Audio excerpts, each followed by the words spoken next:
welcome to the life of Gerry Moore. My name is Peter David Capra, and it was my pleasure to listen to and record the following legacy. So without further ado, ladies and gentlemen, boys and girls, Mr. Gerry Moore. My grandmother had 16 children, all Canadian ancestry of Canadian French. That was my mother's mother, who was the teenager who moved with her mother.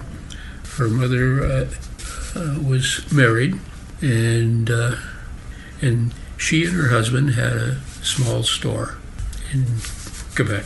Her husband left for a while to go out to gold search.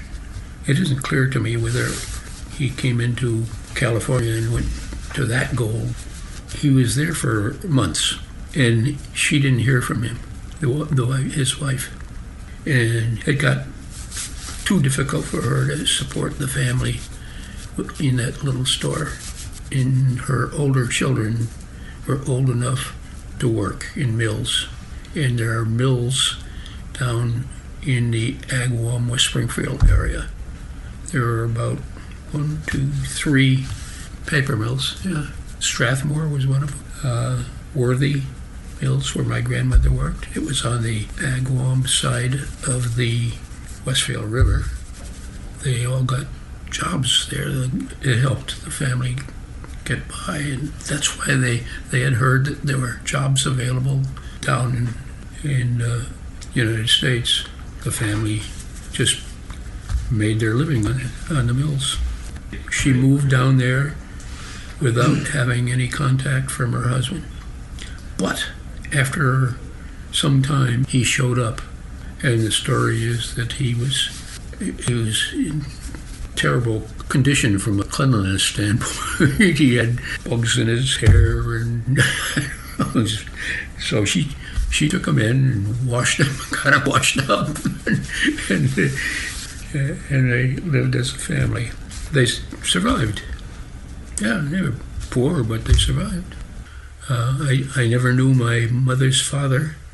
My grandmother married a man whose last name was Duclos, Duclos. And so their 16 children were all Duclos. Those 16 children, 2 or 3 died as children. So, because my mother says she learned French before she learned English. Even though she grew up in Agawam, her mother spoke to her children French. And I didn't know my grandfather, and he was not French. Yeah, he grew up in England. He grew up, his parents did, his grandparents, his great-grandparents, his great-great-grandparents. But he was not what you would call an Anglo-Saxon. He was Celtic. I didn't know my grandfather because he died when my mother was not married.